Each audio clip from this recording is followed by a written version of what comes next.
Good morning, good evening, good afternoon. My name is Viv. And I'm Tyler, and you're listening to Treadmill Talk. In Treadmill Talk, we'll sit down with industry experts in the world of health and fitness, with some good banter and yarns along the way. We're all about nutrition, training and lifestyle, powered by Flex Fitness.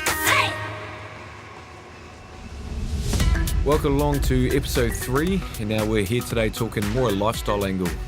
And for me, I guess when it comes to lifestyle and I'm trying to change my body, drop a bit of fat, the hardest thing is being prepared enough to have my meals organised and ready. So we're going to dive into meal preparation, some of the pre-made food that's out there that we can purchase today, and I guess talk about the pros and cons and what we can get from it, and hopefully we get some good learning out of it. Yeah, no, that sounds good. And also with our special guests, we can clear things up with the pros and the cons of meal prep. For me, is cost effectiveness of meal prep. Is it worth it to get all the stuff and, you know, you do all the meal prep on a Sunday and then you have all your lunches and dinners done? Also, for me, it's knowing what to buy. What's one of the weirdest food prep or any... Or weird thing that I've eaten to help make me skinny? Yep. Okay, I have tried shakes, as probably every girl has tried every shake. Apple cider vinegar, yuck. Who have you tried that? No, not apple cider vinegar. No, it's not nice. So, yeah, whoever that does that as a regular thing. I think the worst thing I've done is raw eggs, cracking the eggs and drinking them raw. With the yolk or just the... Yeah, with the yolk, yep. Just a raw egg? Yeah, it's yuck. I would prefer just to cook it. You prefer just to... That's why we're keen to talk to Hamish today and get the lowdown and the scoop on food and the best way to eat it and cook it. And stop drinking apple cider vinegar. No. Yeah. So a bit of background information on Hamish. He's a New Zealand overall powerlifting champion. Former NZ champion bodybuilder. He's a CEO and founder of one of New Zealand's fastest growing companies, Ready to Eat, producers of pre-made meals including Muscle Fuel. He's Instagram famous, as known as a Disney dad, dressing up as Disney characters with his daughters. And his nickname is Quadzilla because of his 33-inch quads. Hamish Coulter, how are you? Good, thank you. That's good. So I'm just going to give you your fast 5 questions. Okay. So if you can just give us your answers, no hesitations, and just go for it. Train AM or PM? PM. Morning or night person? Oh, definitely night. Facebook or Instagram? Facebook. Dine in or take out? It's a funny one. Yeah, depending on the food? Yeah, I'll probably say take out. Take out, okay. The last one was just pizza or burgers? Oh, burgers. No, there's not a question. Yeah, cool. Burgers. You have the name Quadzilla, so please tell us a little bit more about how you got that name. We'd love to know. Start us, who came up with that name? Was it yourself or was it somebody else? I would hope it was someone else. Yeah, please don't tell me it's yourself. Yeah, I'm like, it would be very awkward if it was like, hey, I just want to be Quadzilla. All the good names were taken, so yeah. But that kind of came from, as a teenager, I wanted to dunk a basketball hoop, but I'm not very tall, as everyone can tell. So I, back in the days before the internet, I went on one of those mail order things in the back of a Slam Basketball magazine that had back in the day, and bought one of these vertical leap programs. And I remember those. About 2 months later, I got this letter in the mail, and it had this booklet inside, and it had a whole series of things to help increase your vertical leap: box jumps, step ups, pitter-patters, things like that. Yeah. One of the optional exercises was squats with barbell and weight. I was about 14 years old at the time, and fortunately my dad was into a bit of weights, so I started incorporating that into my program, and just genetically gifted, I suppose. My legs just blew up. I had this tiny little upper body and then these just monstrous legs, and that kind of segued into my passion for training from there. And so I did read also you've done a few comps. I'm an ultra competitive guy. I've actually competed my whole life at a national, international level across several different sports. Cool. Everything from rugby, rowing, jazz ballet. You wouldn't pick it now, but I think we have to put a picture up for those that are listening and who haven't seen Hamish. I'm not flexible enough to do the full pirouette and everything now, but I tried a bit of everything, and I think more through determination, grit, and just work ethic, rather than natural talent or natural ability. I found that was my secret weapon to being good at a competition level. Nice. Probably in my mid-20s when I started to really start focusing on my training and nutrition side of things, and my body responded really well. Yep. And I started getting leaner and trying to get a bit more sculpt and shape to my body. Yep. And that's actually when I met Tyler at the First Flex Fitness there, and Jake, we're training partners. Yep. And started to focus on that side of things, and decided to do a bodybuilding competition, and did pretty well. Managed to do, I don't know, about 20 odd competitions. And How big were you back then? Like, what was your weight back then? I think I was on stage at about 100, 105. In my off seasons, maybe 115, 120. I never really let myself get too fat. So and you weren't not that, like that now. you weren't. No, you're not that now either. But you weren't that old. I remember you for a younger, like early 20s, right? Yeah, probably early mid 20s. Yeah. So from a young guy, you sort of had good size and shape from a young age, eh? So my downfall was that I like to go heavy, much to Jake's disgust, as he was my trainer and nutritionist, and I would always go in the gym and try to push out big weights. In one particular off season, I decided to do a powerlifting competition, and so I trained for that for about 8 to 10 weeks, and turned up and set national records in my first comp, and thought, I'm actually pretty good at this. And then I thought I'd go back to bodybuilding. I actually haven't, and I've maintained doing powerlifting since then. I won 4 overall national titles, and set the highest total in New Zealand history, and then went to the Worlds 2016, about a year and a half ago.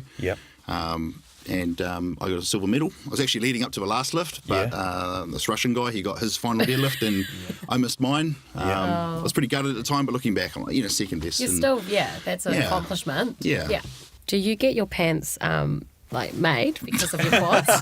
Can you clear that up? I have heard this.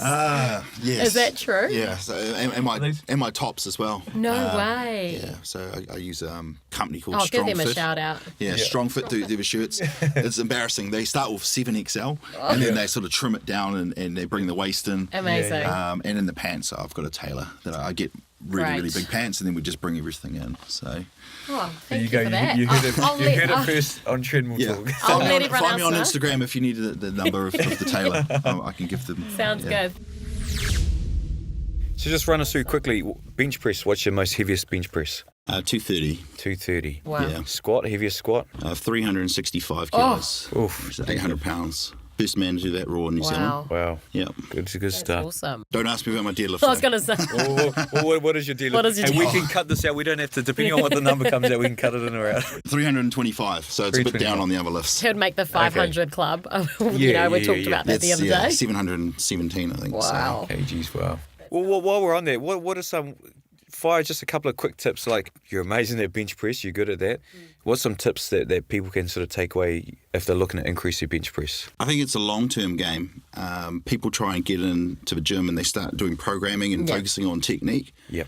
But you have to be brutally strong. That's why you see bodybuilders that translate over to powerlifting always have really good bench press. It's because they're just brutally strong. They don't use chains, they don't use bands, they don't do the whole heap of low rep programming. There's a time and a place for that. I think it's better to just get brutally strong and then start refining your technique. Cool. Yeah. Okay, cool. And then once you get down to that stage where you want to be competition level, it's all about tightness.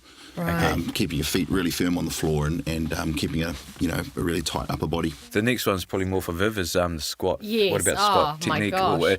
Give us, just one tip for squat that can help us For the increase. gals. For the girls? For the gals. For the gals. Yeah, for the gals. Don't buy booty bands. No. Oh, I do use booty bands, so I can't say that. Just bigger, Just thicker one ones. tip. Actually, there is a squat butt is useful, so you don't be afraid to get a big butt. Yeah. Funnily enough, I think a lot of it is to do with nutrition, training and eating. Healthy, yeah.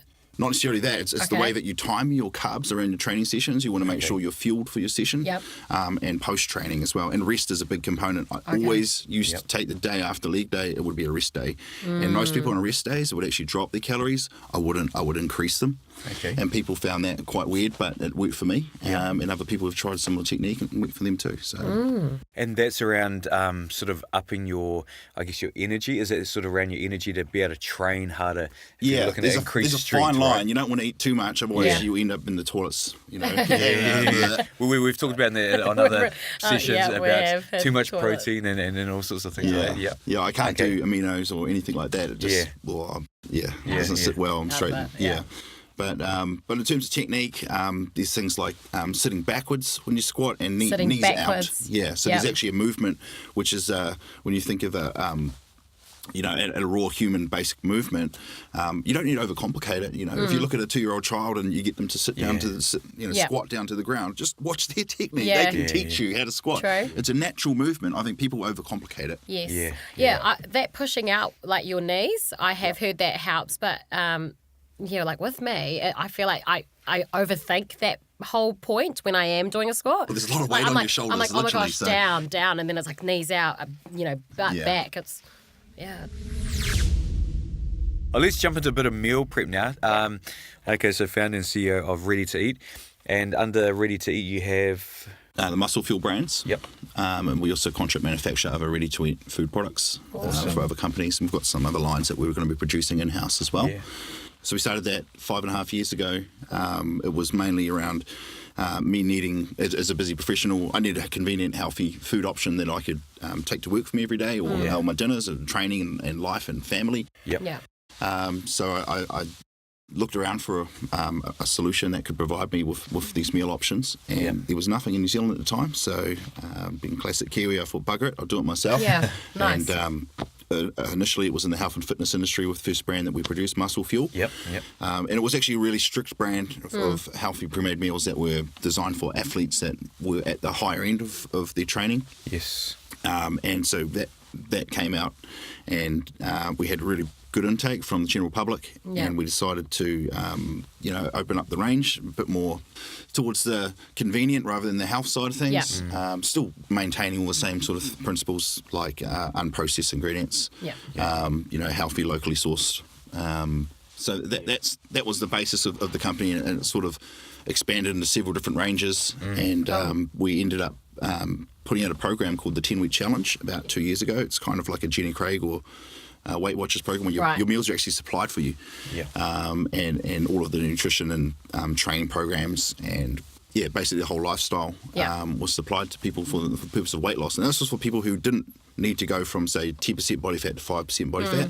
It was kind of people who needed to go from, say, a size 20 down to a size 16, essentially. I mean, it works for everybody. But these people, they either lacked the education or didn't have the time or... It takes all the guesswork out of it too. For me, hearing what you're saying and looking and seeing that program, it's super simple. Anybody can follow it. Yeah. The really good thing about it is the principles are around, caloric restriction, healthy, unprocessed ingredients, and just basic scientific facts. It's not a fad. It's been around forever. Eating like this is going to work for people, and it does. And we make real change in real people's lives. It's quite often that we'll have, people come to us and say, over the 10 weeks I lost 10 kilos or 12 kilos. Wow. I've never felt better. It's empowered me to, take the success that I've garnered from this part of my life and apply it to other parts and new relationships or improved relationships, doing better at work. I have more time now to spend with my family. Some of these people couldn't run around with their kids and now they can, and that's a huge win for them. So I really like the fact that we're really helping people, not just in time, but improvements in other areas of their life. Do you know, how much time it would save an average person that has a busy life? In your research, I'm sure you would have done a bit of research around that. I think it's around about 4.7682 hours per week, which is about 2 weeks a year. Wow. There you go. So it would save time. I don't know what you like at cooking as well. I'm not the greatest cook.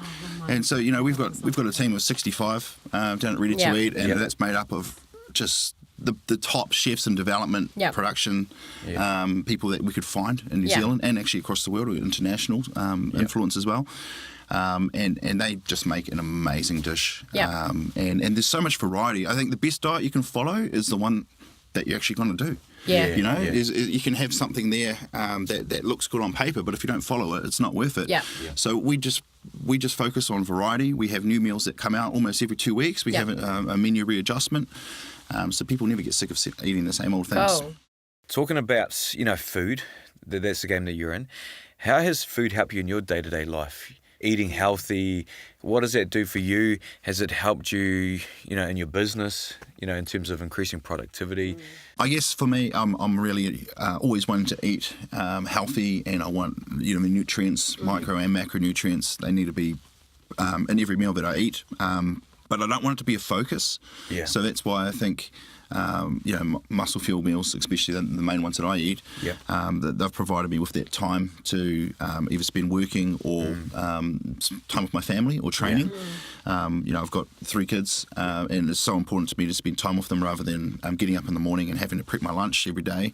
I spend that time dancing or singing with my kids, and that's very important to me. So that's where that value comes in. Yeah. That's also where that, early, you talk about ballet and jazz ballet, is it? Yeah. So that's where the jazz ballet comes into play, right? I'll be the ballet dad. Yeah. Do you have any tips and recommendations for people that want to start their meal prep journey? The kind of meals that we produce can be reproduced at home. And we just use, natural, locally sourced, unprocessed ingredients. And that would be my first recommendation of people looking to eat healthy and to eat healthy. Just go and half your trolley should be full by the time you've gone through the meat section and the veggie section. And the other things could be your rices and your anything else that you might need to add, but the majority of your diet should be from unprocessed ingredients. Cool, that's a good tip. And on that note, may not go down well with some of the other people you have on, but when it comes to supplements, I'm not a big fan of trying to go over the board. Things like proven protein powders and good quality whey isolate, and maybe creatine and some fish oils and things like that. They're probably your main staples. A lot of stuff on the market, it promises a lot, and hey, look, it might help people in certain if they've got issues, but most people, if they're eating healthy, they're getting a lot of these nutrients, micronutrients and macronutrients in. They don't really need to supplement as much as what's sometimes made out. Okay, so just to be clear for everybody out there, you're saying if you're eating the correct foods, you're getting enough vitamins, minerals, and those other things that the supplements are promising, you're getting that through your food? Well, it's in the word supplement. It supplements your diet. If you don't, if you're lacking a certain micronutrient or macronutrient, then you don't need to get it from something in a powder or a pill. You can generally get it through food. And is it correct? Is it better for your body to be breaking down a food type rather than having a supplement through a pill or anything like that? Is that correct? I'm not the expert on that, but the bioavailability of the proteins and natural ingredients like meats, for example, the body will absorb them a lot better than something in a powder. I mean, everyone's had a protein shake. And it felt like it's gone straight through them, and that's quite often where that generally doesn't happen when you're eating normally. Normal food. So good information, just to know. Oh, there's a time and place, of course. Yeah, there's time and place. But I think if people starting out, they think that they need to go and load up on the supplements. That's not the case at all. I would be focusing on diet first, and then training. And then things like rest, and then supplements. That would be the order. Everybody's different in how they respond and what works for them as well. Like I know some people prefer to train first, and then once they're training and are doing that, then get the eating sorted. Like everybody's different. You need to fall in love with the gym first. I think that's really important. So don't go on the journey and do everything all at once. No. just get in the habit of turning up to the gym every day. And get in the habit of maybe eating your dinners every day clean, and then introduce your lunches every day clean, and then go on and go forward from there. How long can different types of food, like if we are going to seal it in a container, the big push at the moment, a lot of people will meal prep at the start of the week on a Sunday, for example, Sunday night. Meal prep, chop all their meat up, veggies, potatoes, whatever it is. What's your recommended shelf life if you're not gas sealing it? If you're just doing it for yourself, putting it in the fridge, what do you reckon the reasonable time is to leave it in the fridge? I would never go past a couple of days, depending on what the product was. Chicken and fish and steak, you'd probably want to freeze it. And that compromises the quality. So generally it's every couple of days kind of thing is what I've always done in the past. We've spent a lot of time and research into our food plans and microbiological testing and things like that, and managed to get up to 10 days out of our product range. But I certainly wouldn't be eating chicken 10 days out of a fridge if you weren't doing that. Yeah. I've heard that microwaving can, affect the food. Is it taking out the nutrients out of your food? What effect does microwaving have on your food? Yeah, it's funny. I've heard that from a few people, and they back it up with these studies that are on the same kind of websites as like anti-vaxxers, and they sort of put their bogus studies on it. It actually couldn't be further from the truth. From the majority of the research, I've found that microwaving is actually the best way to maintain nutrients and heating it. Oh, really? Certainly more than, say, boiling it in water. Okay. It's probably one of the worst. Really? Yeah. Boiling veggies? Yeah, it pulls a lot of the nutrients out. I do that all the time. That's okay, we'll forgive you. I'll start microwaving. Think how healthy you're going to be now you stop doing that. So microwaving, people don't need to be afraid. It's not going to hurt the nutrient value in it. Yeah. Oh, interesting. Obviously, convenience for meal prep. Do you think it's cost effective absolutely. for a human?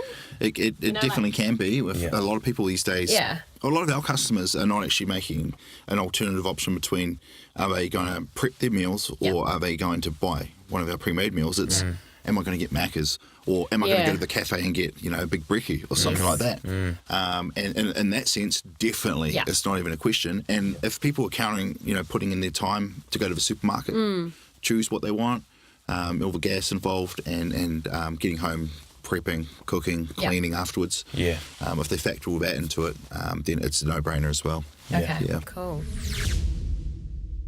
Over the time that I've known you, I've seen your business grow rapidly from where you started to where you are now. What do you put that down to? Look, I think we've kind of followed on the same journey, Flex Fitness and Ready to Eat, setting really good foundations and understanding our product and understanding our customer, talking to them, what do they want. Yeah. It was actually coincided with when I retired from powerlifting after the World Champs 17 months ago. That's when we started to go on a sort of meteoric rise. We've grown 671% from that time. In fact, we grew just under 400% last year alone, which puts us in one of the top 20 fastest growing companies in New Zealand, probably top fastest growing manufacturer, and certainly in health and fitness. Yeah. A lot of that is because the market was primed and ready for the product. When we first launched, we were the first pioneer in the healthy, fresh, direct to customer pre-made meal market. Yeah. So we weren't just selling our product range, we were selling an industry. Yeah. Getting involved in people's lives at quite a deep level gave us a really good understanding of what their reasons and their whys were. They were doing this, and I'm not going to say we exploited it, but we actually understood a lot better, so we could craft what we were putting out there to really match what the customer needed. We built community. I think the most important thing people can do in an e-commerce world, where you don't have people coming to your store, you're not meeting them face to face, is build a community of like-minded people. They don't care about your brand or they don't care about your the name above the door anymore. They just care about, is this company treating me like I want to be treated? And have they got, more than just the product? So how have you done that, like community? How have you built that? Because that's a hard thing, like you say, to do it online, building a community online. How have you done that? It's actually the cheapest thing you can do. You can start Facebook groups within 5 minutes. You don't have to have a lot of money to build community. You just have to be someone who's in tune with your market, and you're offering them advice. You're offering them somewhere to go and vent and talk about their issues. Like-minded people, bringing them together. It's a funny thing, you can start that going, and then it builds its own. It snowballs from there, and people will foster. You have people that come through your program and they've been really successful, and you empower them with the skills to help other people on their way. Sounds a little bit multi-level marketing. It's not. This is marketing 101. But I think community, especially this day and age, is the most important thing. A lot of people come into e-commerce, they think that they can just build a store, put their products on the site and put up some posts on social media. Oh, social media doesn't work. No, it does. You've just got to be putting out the right content. You can't be bombarding them with sales all the time. They switch off. Yes. Having a really good targeted approach as well. So not trying to get reach to everybody in New Zealand. Finding out who are the actual segments that you're trying to bring in. Build really good relationships with those people. They'll actually be your best ambassadors. The best money you can invest in is in your customers and give them the best experience, and they'll go on and tell other people from there. Funniest experience in a gym session? Yeah, probably ripping my pants at the bottom of a squat. I think I've killed about maybe 5 pairs in my time. But you have to carry on. The show must go on. So you had to carry on. And and you still keep training with your pants? Oh, yeah. Yeah. No, you don't start. halfway.